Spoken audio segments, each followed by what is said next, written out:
After a year on the road, I thought I'd get tired of traveling. The endless clatter of railways, highways, and everything in between. But as my train pulled into the station at Bellariva, I felt every bit as excited as the first day of my journey. A whole year. It felt like a lifetime. The places I'd seen, the people I'd met, of course, the forgotten treasures I'd given a new lease of life along the way. I'm a restorer by trade. Bringing our most beloved possessions back to life is what I love to do. I'd been traveling for months, working my way from one town to the next, fixing everything from family heirlooms to VCRs. Bellariva was my chance to take a break. Unfortunately, that would have to wait until after I'd unpacked.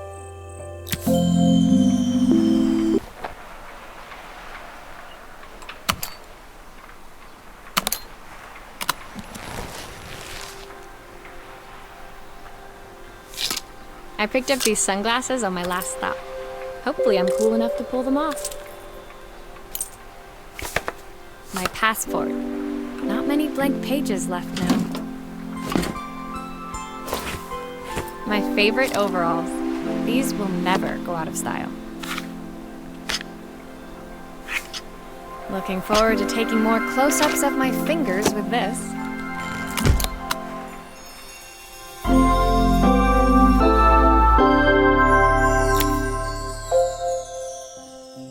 Finally, I'd made it to Bellariva.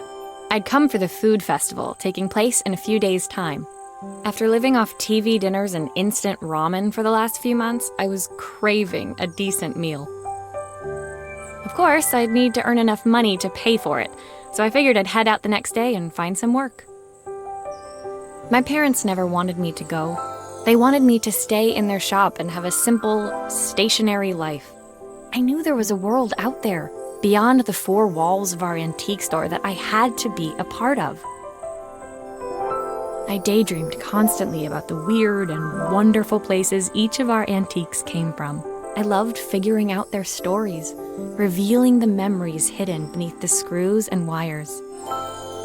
My story in Bellariva began with a little girl, and a voice she was longing to hear.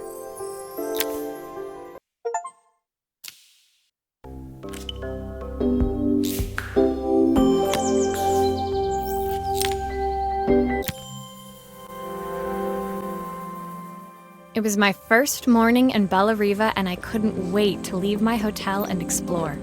It was a quiet town, its streets and alleyways basking peacefully in the hot morning sun. In the main square, meanwhile, preparations were underway for the festival in a few days' time. As I handed out my flyers, I wondered what the people of Bellariva would need me to fix. So far, everything here seemed perfect. I was starting to worry I'd made a mistake when I felt someone tapping me on the back. Hi, I'm Izzy. Do you know how to fix things? It was a little girl, maybe 7 years old, who must have gotten hold of one of my flyers. She rummaged around in her backpack until she hauled out a battered red cassette deck. My tape is broken and I can't make it work anymore. I tried to fix it myself, but there's this metal thing in the way. Can you try?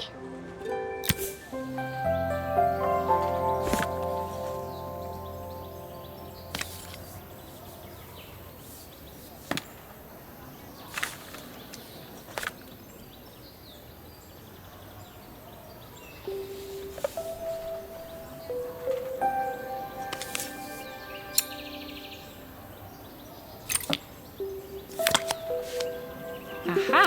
Those batteries look like they need replacing. Luckily, I have some spares.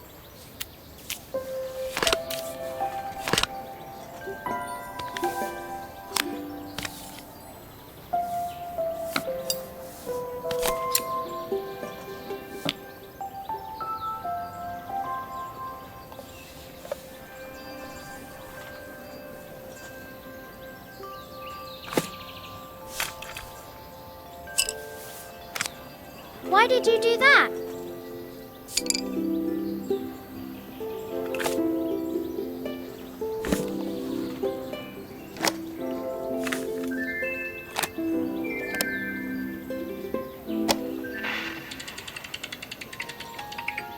Will you dream a dream for me?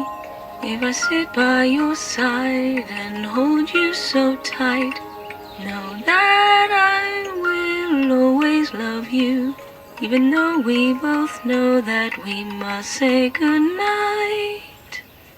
Good night, my darling. When it finished, Izzy picked up the tape deck and tucked it carefully into her backpack. Thanks, Maria. You're the best person at fixing things ever. No problem. Who was that singing? They're very good. It's my mum. She's not here anymore. Izzy trailed off. It was the kind of silence a cassette tape would never be enough to fill.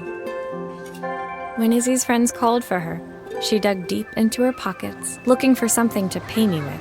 Eventually, she produced a grand total of a stick of gum, 3 mismatched buttons, and a yo-yo. I usually preferred a check, but Izzy looked so serious, I wrote out a full receipt. She seemed like a happy kid, but beneath it all, part of her life had been shattered. A part I wouldn't be able to fix.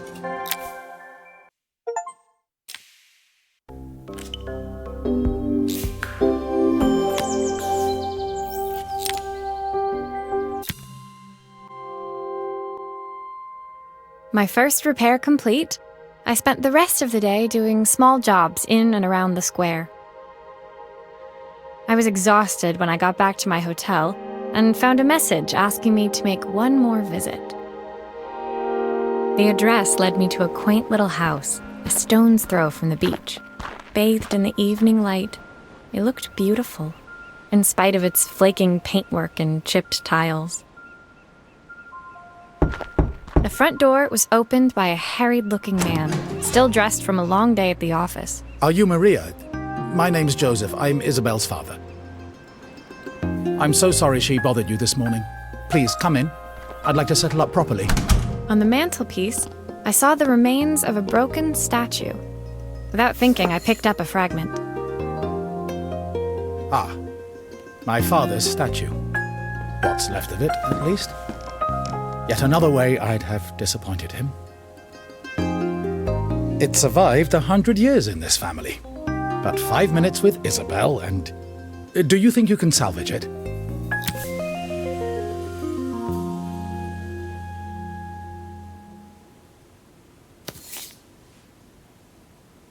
Will you be able to see the glue afterwards? I don't want people seeing the cracks.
Sometimes I think my daughter should come with a warning label.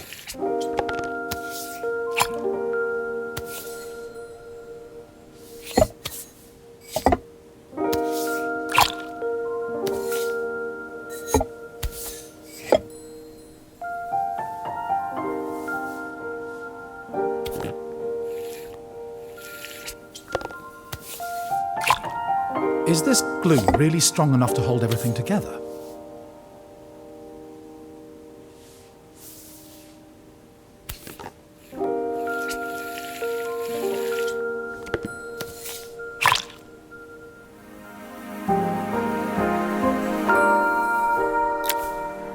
Thank you, Maria. It looks as perfect as it ever did. My father wanted me to make something of myself. He didn't have time for anything less. As Joseph put the statue back on the shelf, it nudged against the family portrait stood proudly next to it. So he was Bellariva's mayor. And that was Izzy's mom. They must both miss her so much. Sorry, I'm a little tired. I've been working late getting things sorted for the festival. There's only a few days to go. Looks like I'll be working late. Again? When I told my parents I wanted to leave, they always found an excuse to be busy, to avoid talking about it. I guess keeping themselves occupied was their way of pretending it wasn't happening. Joseph's work must have been taking up so much of his time. But maybe that was what he wanted. I just hoped he was finding enough time for Izzy, too.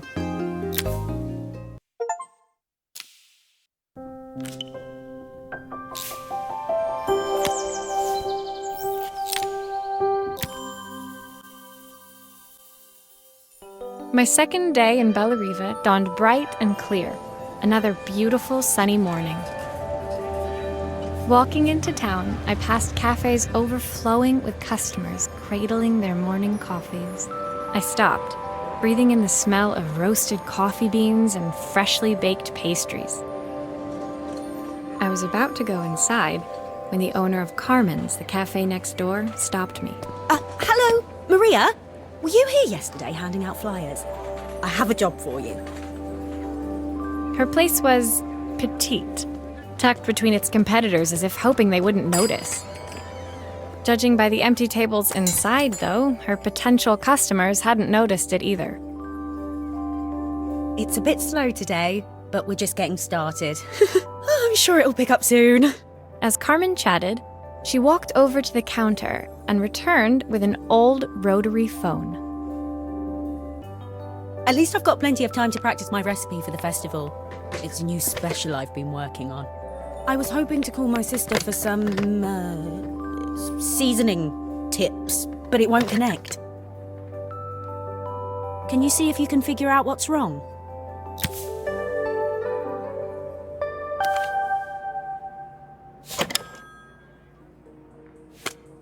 You can fix it, can't you?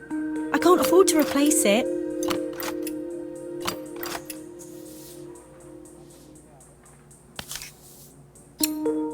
Obviously, we'd normally be much busier than this.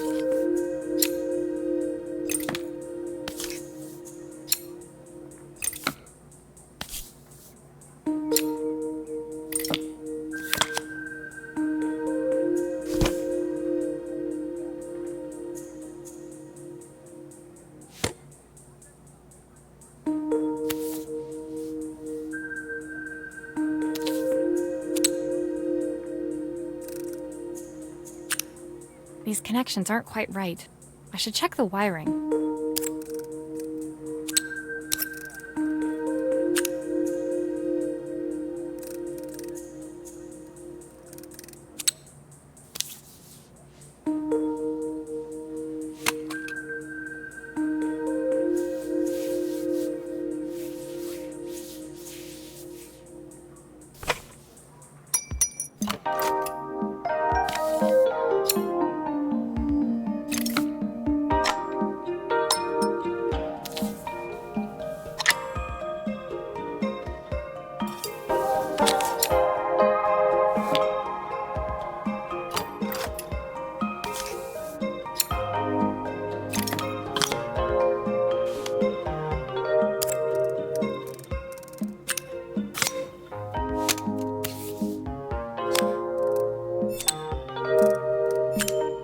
Looks like this new circuit board is all hooked up.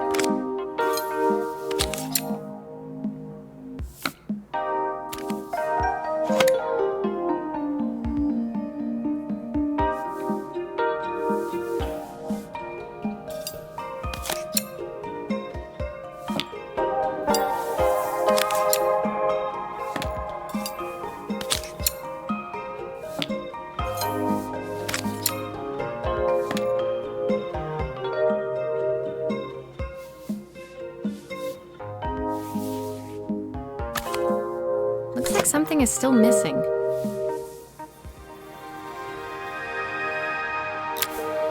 When I handed the phone back to Carmen, she seemed almost reluctant to take it from me. So it's all working now, is it? I don't have to leave it to dry or let it cool down? Nope, it's ready to go. It'll be ringing off the hook in no time. That's if I can pay my phone bill, anyway. And the rent, and the suppliers. Anyway, take a seat and I'll be right with you. Your coffee's on the house. I sat at one of the empty tables, while at the counter, Carmen had started dialing the phone. Hello? How's my favourite sister doing today? As she talked, Carmen became more and more tense. This didn't seem like a call for some cooking advice. I know I still owe you from last time, but I can't afford to take part in the festival if I don't pay. I could almost feel the eye roll at the other end of the line. You don't need to be here, though. Can't you just put the check in the post? When the call ended, Carmen brought me my coffee, her hands trembling. Sorry about that. My sister's decided to fly in for a visit. Oh God, I have to get ready. Actually, I might have another job for you. Can you come by tomorrow?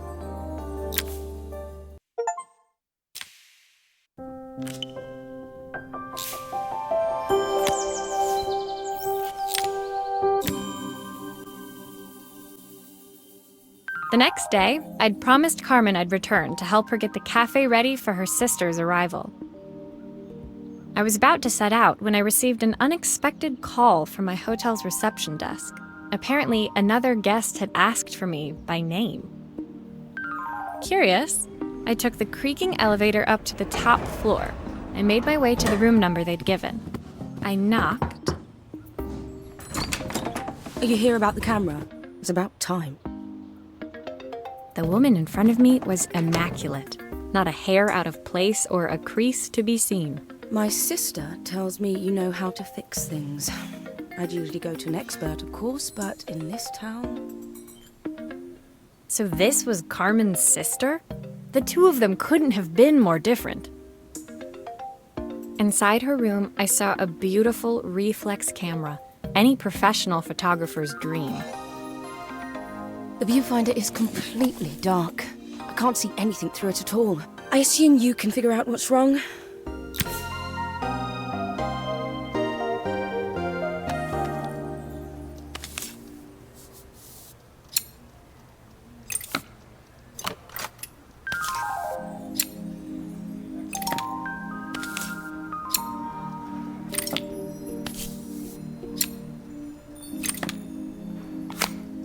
I don't suppose you've fixed anything this valuable before.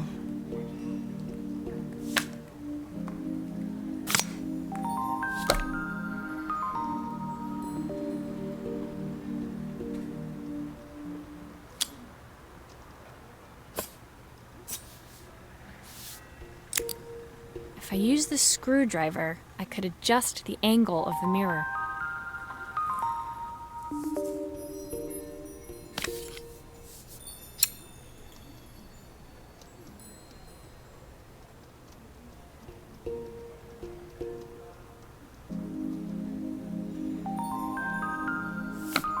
Perfect.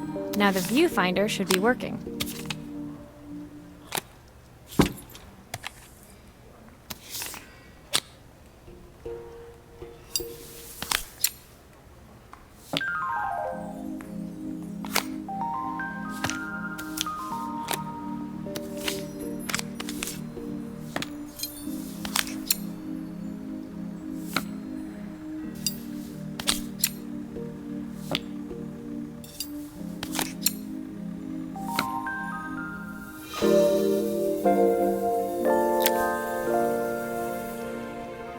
I felt a pang of envy as I handed the camera to Helena. I put my disposable to shame. I picked it up on my first trip to Paris. It's a 1958 limited edition, the first of its kind. It cost me 3 months' salary, but it was worth it. I had no idea what 3 months' salary meant to Helena, but I was pretty sure it was more than I could afford. It was strange, really, that we were even staying in the same hotel. I'd picked this place because it was cheap and cheerful, but surely she could afford somewhere better? She took some test shots, fiddling with the camera settings until she was absolutely satisfied. This work is immaculate. At least there's one person in this town who knows what they're doing. Sending you to me might be the first thing Carmen's actually gotten right. I wondered why Helena had bothered coming if she thought so little of her sister. I hear nothing from her for weeks, and then when she finally does call me, all she wants is money. If she thinks I'm lending her another penny, she'll have to convince me it's not a total waste of time.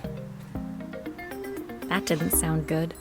If Hurricane Helena was about to hit, I hoped Carmen was ready.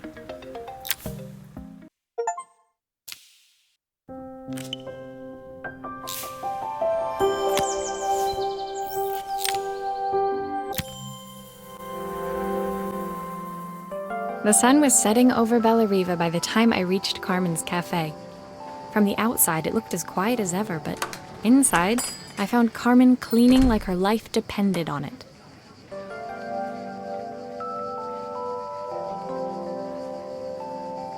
Maria!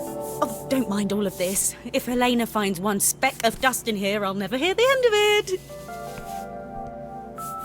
Carmen seemed pleased to see me, but I sensed the fidgeting tension beneath each sweep of her mop.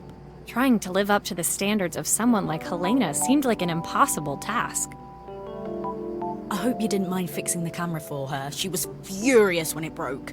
I really need this to go well. If she doesn't lend me the money, I don't know how long I can keep this place going.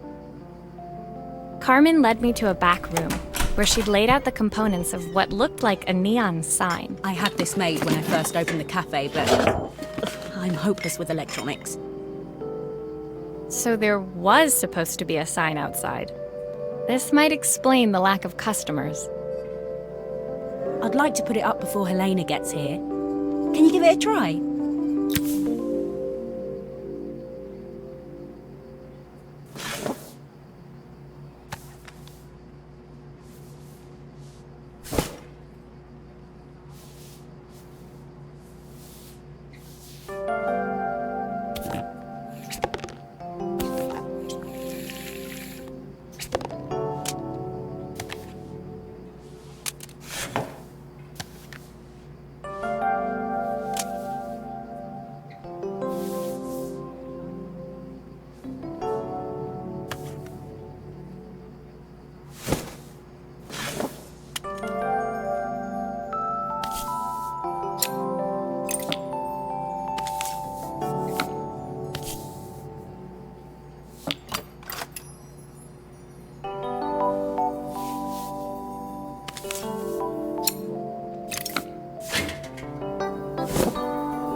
I don't know, it's a bit, flat. Maybe if it flashes, it'll really catch people's eye. Great idea. I think I have a spare part that could do that.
It still needs something else.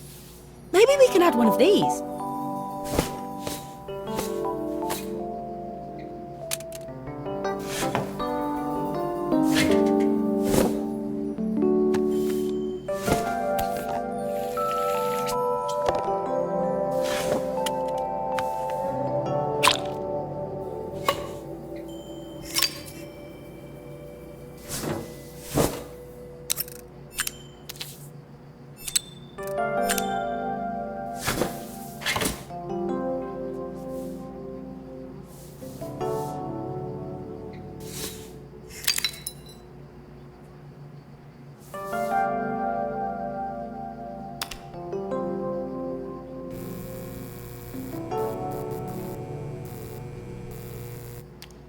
It works!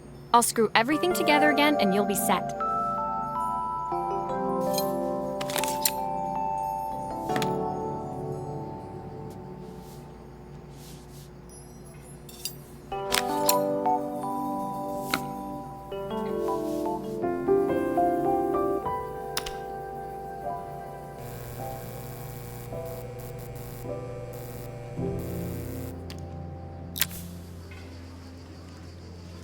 The sign fixed, we headed outside and mounted it carefully over the cafe door.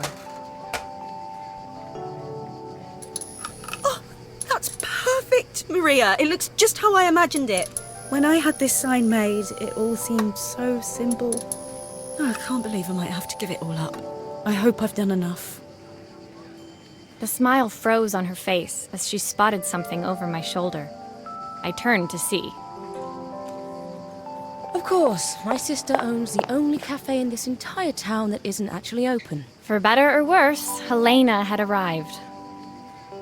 Carmen opened her mouth to explain, but Helena swept indifferently past her. Finally pausing in the doorway, she turned back towards Carmen. The first thing we're doing is getting rid of that hideous sign.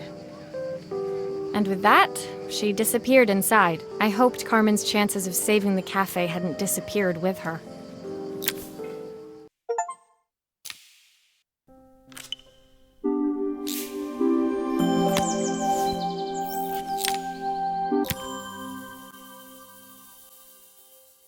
It was the day before the festival, and the whole town was busy getting ready. I had more work than I knew what to do with. When Joseph called with another job, I was craving the cool quiet of his and Izzy's seafront house. I'd barely reached their front door when I heard someone calling me. Psst, Maria, I need your help. Quickly, it's top secret. It was Izzy, peeking out from the side of the house. She beckoned for me to follow her. She led me through to a beautiful, unruly garden overflowing with flowers of every color. Nestled among them was a playhouse, its doorway almost completely obscured by a towering rose bush. You have to squeeze past it and breathe in real small, like this. Izzy took in a big gulp of air and crawled through the gap and into the playhouse. I hadn't planned on crawling in the dirt today, but the life of a repairwoman never did run smooth. On the table inside, there was an electronic toy. Not exactly the usual stock in my parents' antique shop. I had an accident. I didn't do it on purpose or anything, but it won't turn on anymore. Can you fix it for me?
Do grown-ups play games as well? Can you show me how to play? I tried before, but it was so hard.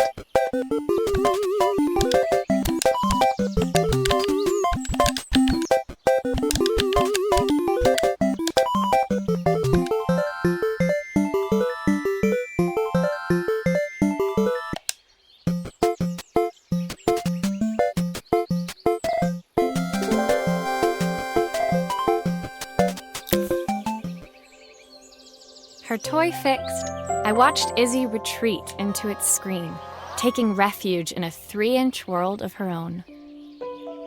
Well, I'd better head inside. Your dad is waiting for me. Please don't tell him about the game. He'll think I broke it on purpose. Why would he think that? Because, well, I kind of dropped it really hard at the wall. Izzy looked down, scuffing her shoes on the worn floor of the playhouse.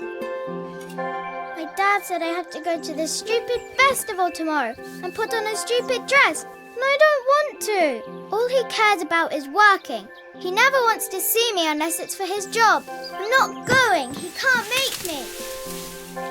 With that, Izzy dove back through the rosebush and disappeared into the wilds of the garden. She was so young. She couldn't be expected to see that her dad was struggling too. It made me think, had I really tried hard enough to understand my parents' point of view? I was so focused on the adventures ahead of me. Maybe I didn't care enough about leaving them behind.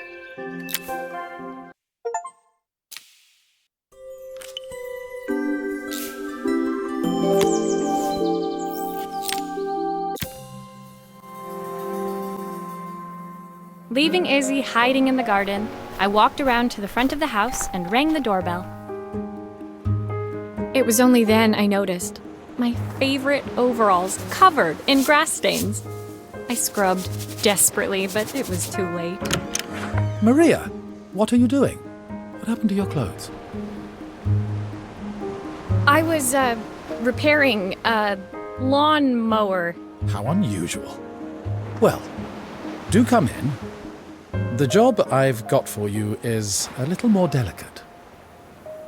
Totally embarrassed, I walked into an orderly room filled with papers and ledgers. So this was his office. You must be so busy getting ready for the festival. Are you looking forward to it? Of course. It's traditional for the mayor to judge food from every cafe and restaurant in town. I'll be declaring the best chef in Bellariva by this time tomorrow. Speaking of which... He unclipped the watch from his wrist and very carefully handed it to me. I'll have a tight schedule to follow, but my watch stopped working a while ago. Could you see if you can make it tick again?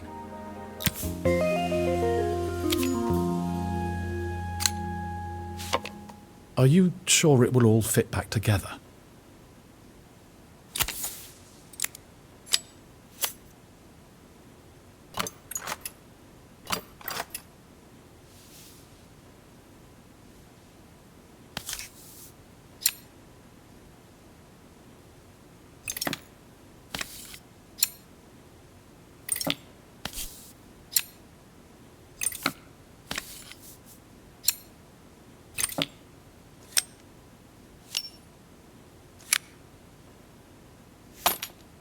The main plate has completely cracked. I'll need to replace it. The cogs look good, though. If I'm careful, I can reuse those.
I've not gone a day without this watch since my wife gave it to me.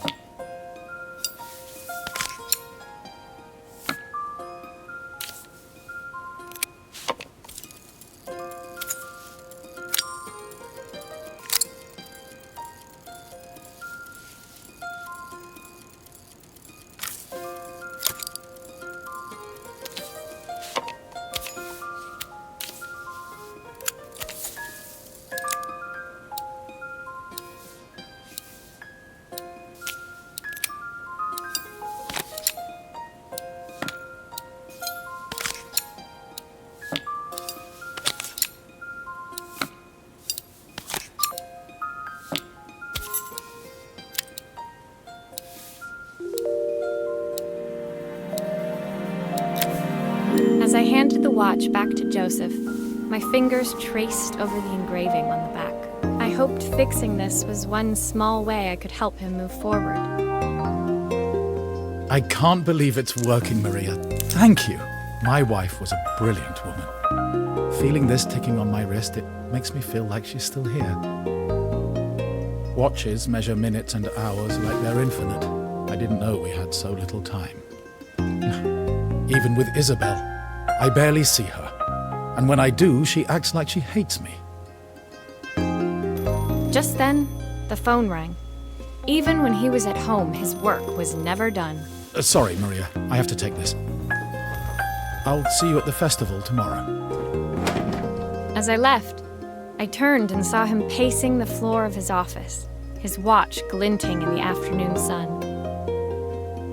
I hoped its quiet ticking would at least bring him some peace during the busy days to come.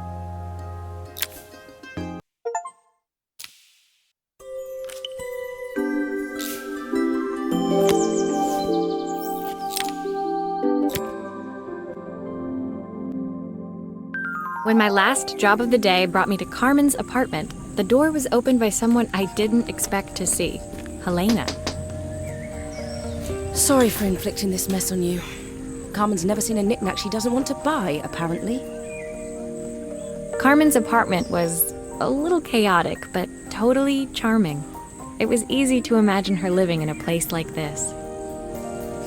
It definitely wasn't Helena's style. She seemed more upmarket than flea market. I wondered why she was even here. We're having a clear out, or at least I am. Carmen's not helping, as usual. There's a market at the festival tomorrow. I'm selling some of these things to make her some money.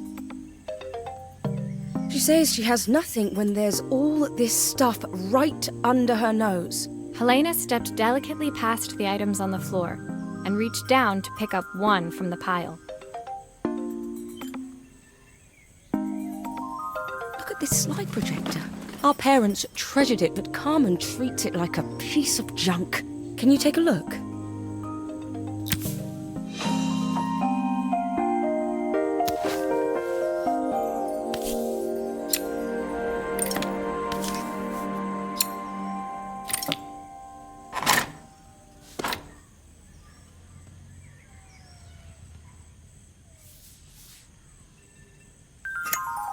That light bulb is completely Okay. smashed. I'll need to redirect the light, the lens at the top, for the projector to work.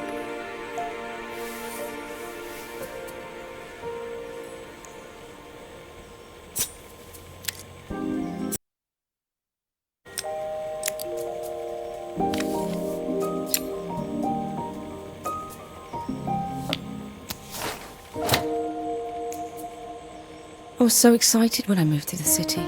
Carmen, she looks so sad.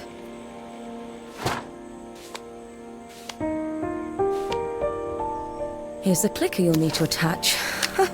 God knows how Carmen broke that as well.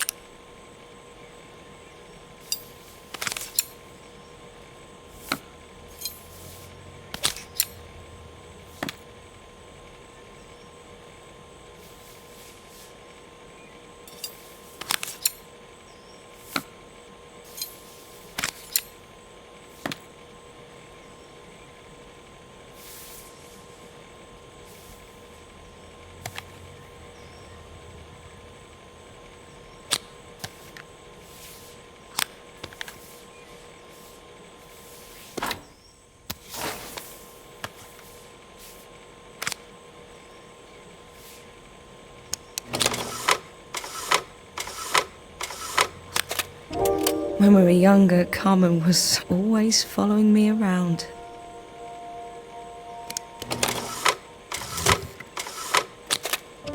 I suppose she looked up to me. A cool older sister.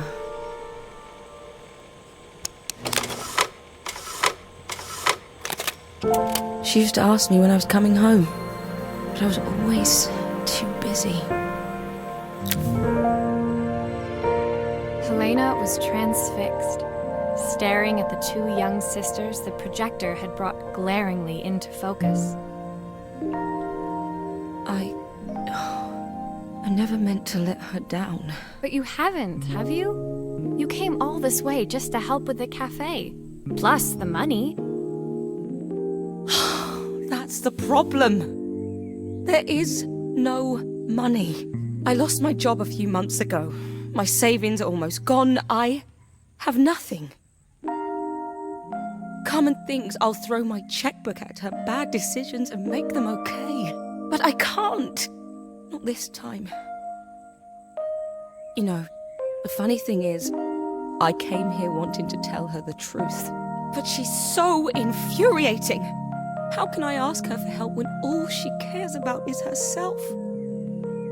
Helena fell silent, shrinking under the gaze of her younger self, projected onto the wall. We drifted so far apart when I moved away. It felt like the only thing keeping us together was my bank balance.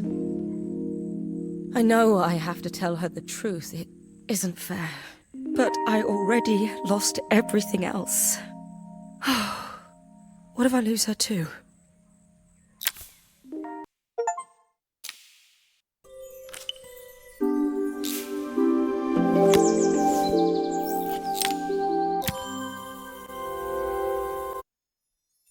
The day of the festival finally came, and after all my hard work, I was ready to put down my tools and pick up a fork.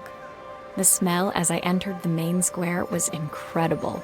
Each stall was selling food even more delicious than the last. The competition would start any minute. Most stall holders were waiting anxiously for the mayor to pay them a visit.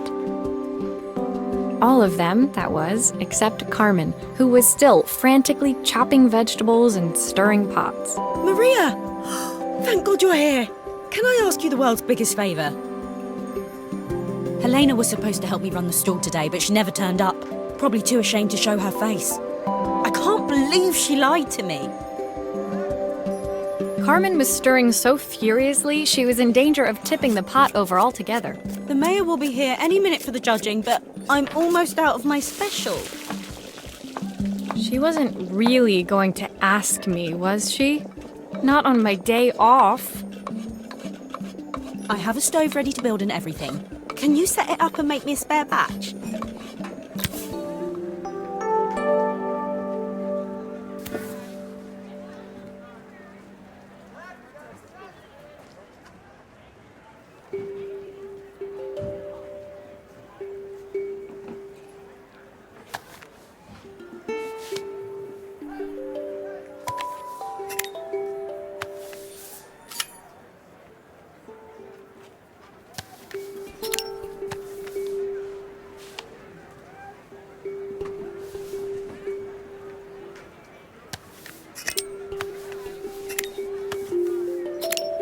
It all fits.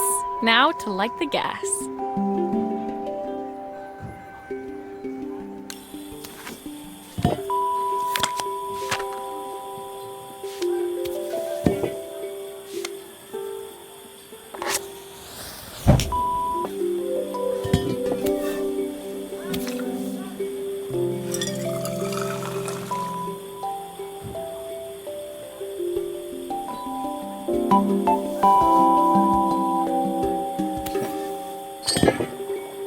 I think that pot is really boiling now. Smells great, if I say so myself.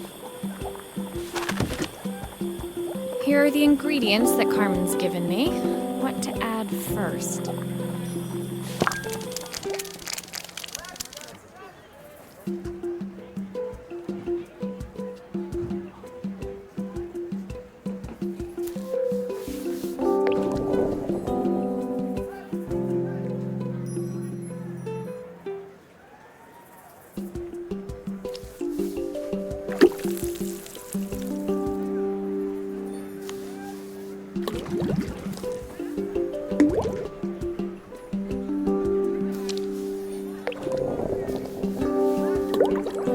Looks good. I'll scoop a spoonful when I'm ready to serve.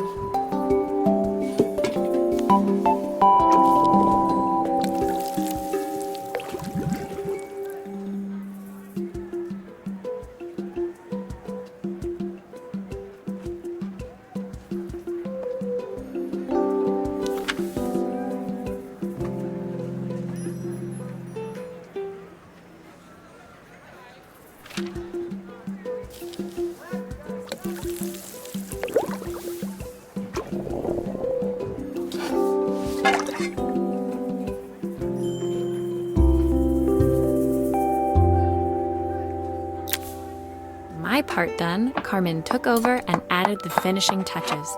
It was just in time, and a moment later, Joseph arrived with Izzy in tow. Carmen anxiously handed them both a serving. That was so tasty. Can I have some more, please? Well, you've certainly earned yourself a loyal customer in my daughter.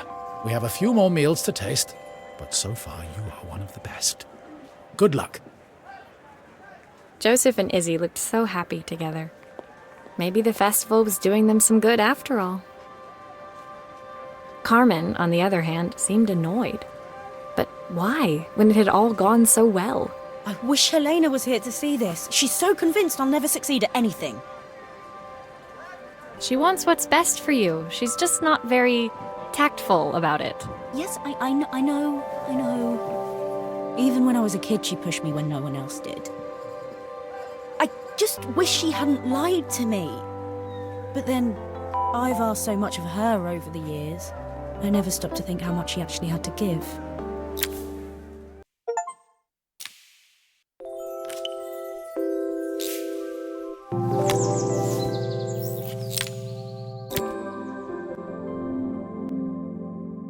The festival finished. I only had one day left before I had to catch my train and leave Bella Riva behind. I couldn't go without saying goodbye to Carmen. So, that evening, I made my way to the cafe. It was unrecognizable. She'd done it. Best food in Bella Riva. Half the town was outside waiting to see what the fuss was about. Maria! My favorite sous chef. Come on through.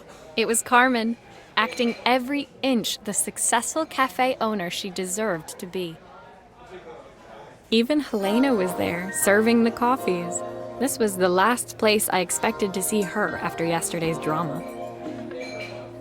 Carmen led me through to a balcony upstairs, where she brought out an old record player. I found out where Helena was on the day of the festival. She was selling her camera to clear the cafe's debts. But then she didn't have much left for herself. So, I've asked her to come and stay with me for a while. We have a lot of catching up to do. I wanted to give her this, to cheer her up. We listened to it all the time when we were kids. Do you think it has one last tune in it?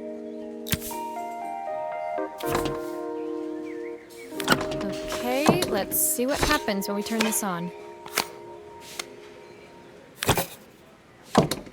Here's the problem.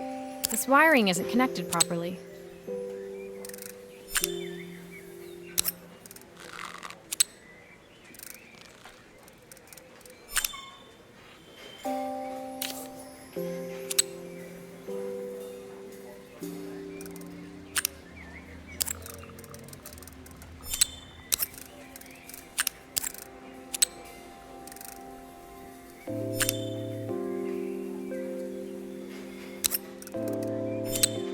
If I turn the volume up, I should be able to hear it now.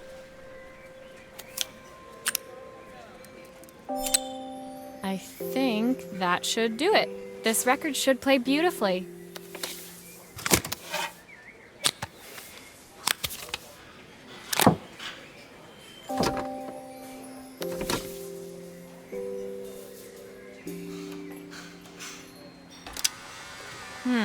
It's spinning the wrong way.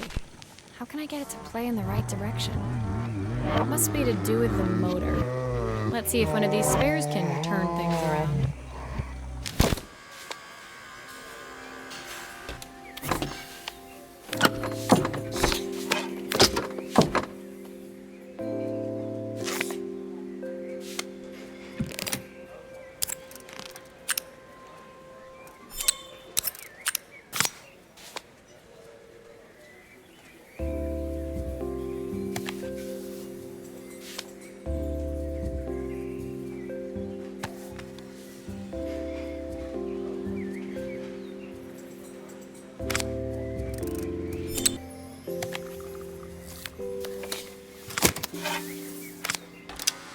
Well, it's playing in the right direction. I should check it's turning at the correct speed.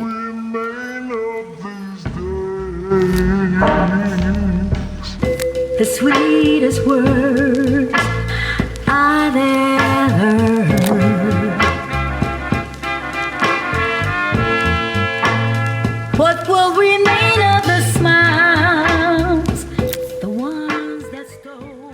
The record player's crackling tune must have caught Helena's ear, as she appeared a few moments later. Is that my old record player? I can't believe you've kept it all these years, Carmen. Leaning over the music, they looked just like the young sisters the slide projector had preserved all these years, inseparable once again. Carmen told me about your camera. That was a really generous thing to do. I loved that camera, but I love my sister more. Now it's her time to be the person she wants to be. I'm going to stay here with her for a while. Make up for lost time. Carmen and Helena's relationship wasn't suddenly going to be perfect, but they were both prepared to try. And to think, it had all started because of a call Carmen made about some seasoning tips. I guess in the end, maybe it wasn't so hard to just pick up the phone and dial. I hadn't spoken to my own parents in a year. I wanted to hear their voices more than anything. But the silence between us was so cavernous. I didn't know how I'd ever find the words to bridge it.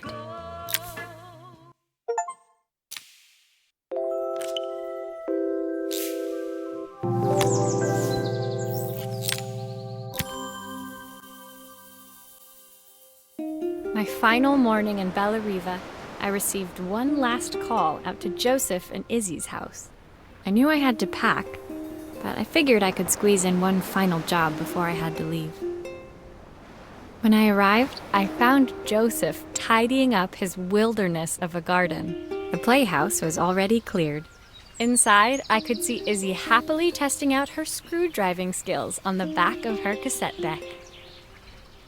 You've made quite the impression. Izzy, tells me she's going to be a repairwoman like Maria. I'm sure she could be anything she wanted if she put her mind to it. She could. She's a brilliant child. Spending the day with her at the festival, I haven't had so much fun in ages. I wanted to give her something before she starts to forget. Inside, the house was transformed, flooded with light and the sounds of the garden. It felt alive again. This would be my last repair in Bella Riva, but it felt like it was the house that had really been restored. It's a music box. It used to play beautifully, but now when I wind it up, nothing happens. I'd love for Izzy to hear it sing again. Can you help?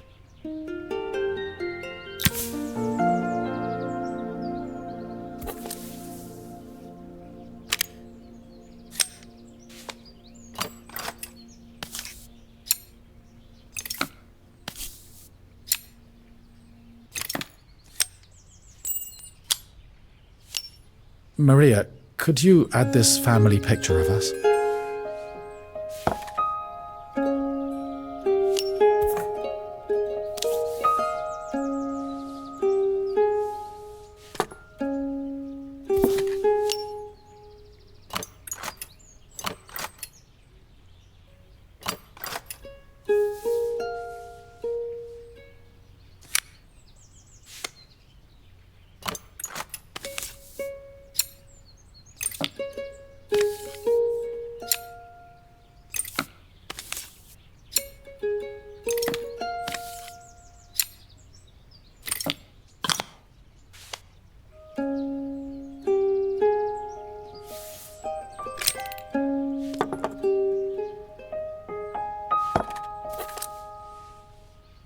This mechanism is completely broken. I'll need to take it all apart before I can fix it.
Perfect. The mechanism is good as new.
There's still a part I need to attach. Where does it go?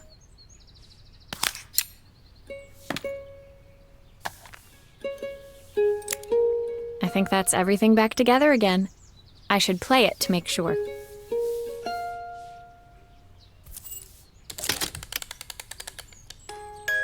My wife used to sing this song to Izzy each night before bed, but I always worked too late to join them. Will you dream a dream for me if I sit by your side? I know I've missed so much already. I want to be the father my wife wanted me to be. I've ended up so much like my own father, working all the time. Izzy needs me more than that, especially now it's just the two of us. My daughter comes first. Well, until she gets bored of her stuffy old dad anyway. I'll never ever get bored of you, Dad. Izzy came running into the room where Joseph scooped her up and onto his shoulders. She gazed at the music box, her eyes shining. I'd never seen her look so happy. Thank you, Maria, for everything. The things you fixed for me. I'm so glad to have them back. Joseph was a good father, and I could tell he was determined to be an even better one. When it came down to it, that was all any of us wanted. A second chance to make something right.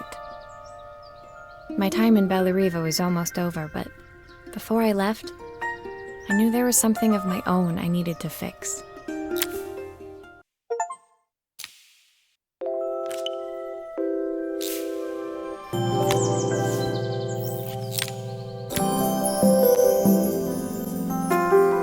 My time in Bellariva was almost at an end. Another chapter finished in a story whose ending I hadn't felt ready to write. The people I'd met, the items I'd restored, they'd taught me so much about what was really important. Pulling out my suitcase from beneath the bed, I remembered the day I stole it from my parents' shop, the day I left. Afterwards, I was too ashamed to call them, to apologize. It was a guilt I'd been carrying around every day since. As I packed, I knew that it was up to me to find a way to lighten the load.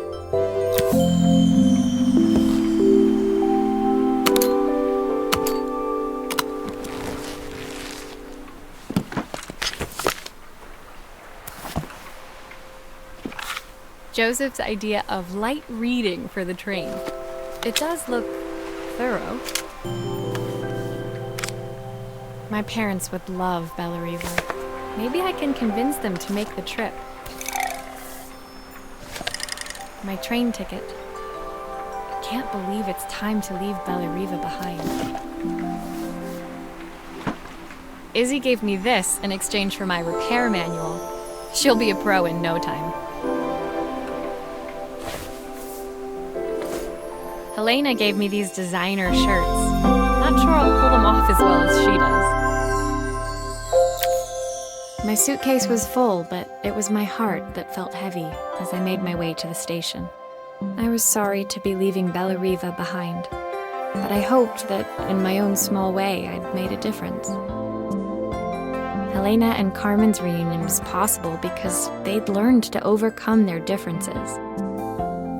Joseph had realized he shouldn't let his grief or his work get in the way of his relationship with Izzy. They'd each learned to see things from someone else's perspective. Maybe it was time I saw things through my parents' eyes. I knew it would be easier to jump on the next train, put even more distance between us, but I finally felt ready to talk to them. I just didn't know if they would feel the same. Did I even remember their number? I wasn't sure until I reached for the phone and it all came flooding back.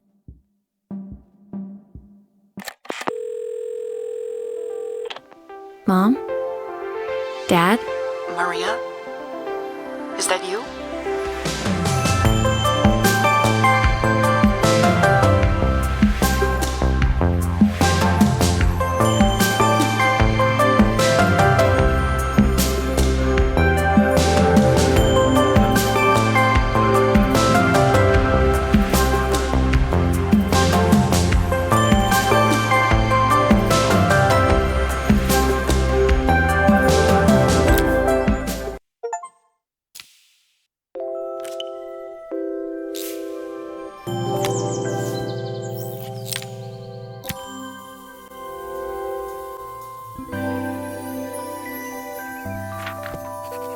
Dear Maria, Carmen here. Sorry I haven't written. The cafe's been absolutely manic since you left.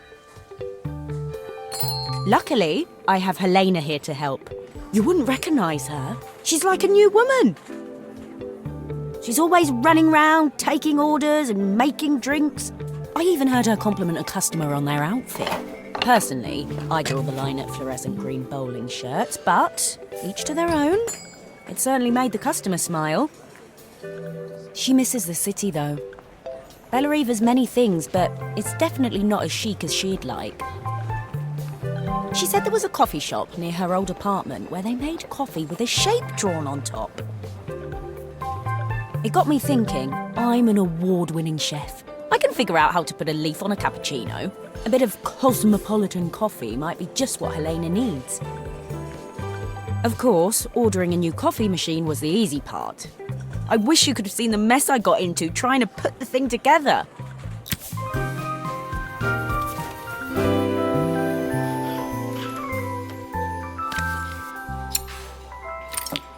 I saw Maria use her screwdriver a million times. Taking this apart will be easy.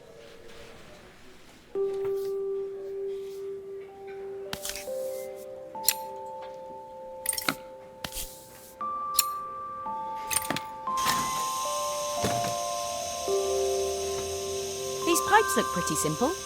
I should start with them.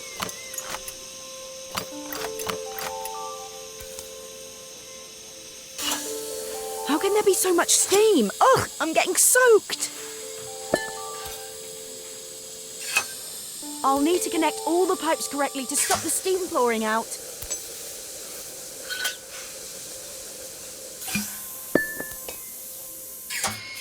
Why is there so much steam?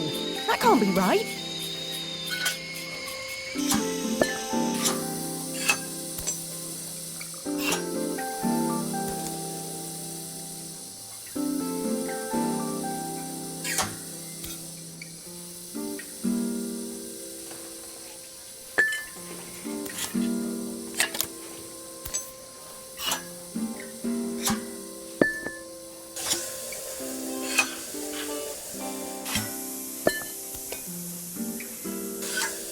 That steam doesn't look good.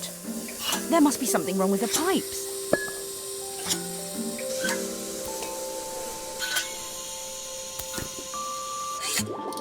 Finally, no more steam.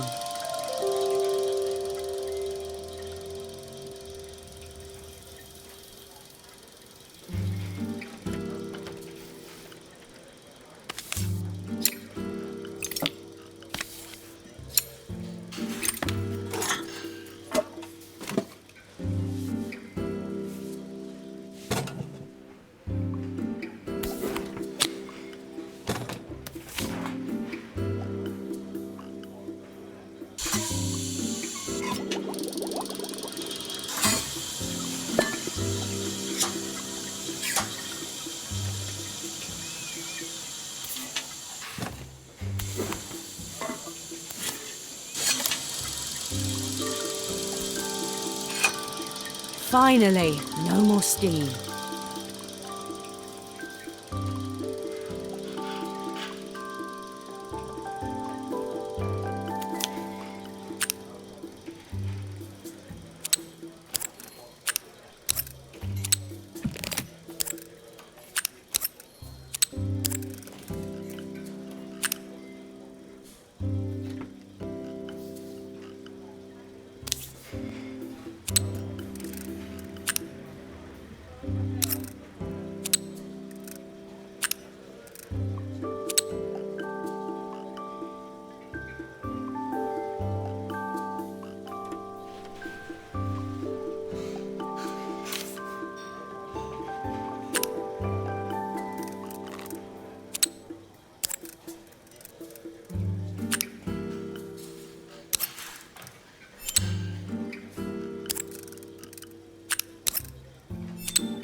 I think that's everything.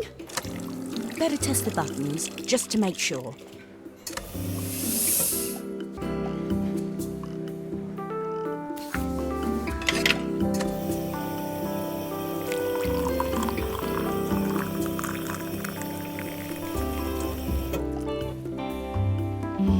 Smells delicious.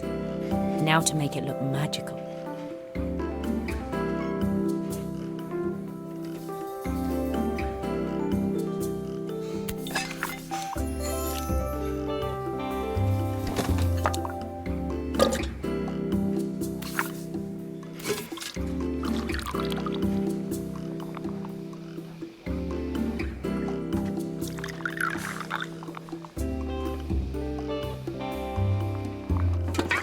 A perfect coffee. All it needs is a saucer and a couple of Helena's favourite biscuits.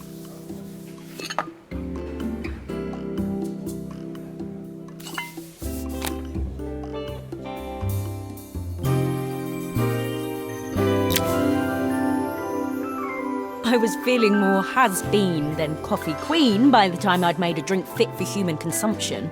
It looked a bit, postmodern, but knowing Helena's refined tastes, I hoped she'd think it was intentional. Always the connoisseur, she didn't even bother to look at it at first. She was so busy wafting it under her nose. Steamed up her glasses, of course. How was she going to see my work of art through an eye full of fog? When she finally spotted it, though, she was totally impressed. I'll admit, she spent several minutes trying to figure out exactly what it was I'd drawn. She decided it was probably a horse. Well, what she doesn't know won't hurt her. She was impressed enough to ask for another one. I guess I'll need to get some practice in. The whole thing was such hard work, Maria. I never realised how difficult it was, all that mechanical stuff. It made me realise how much I have to thank you for, so I wanted to say that now. Better latte than never. Hoping you're well. Your friend.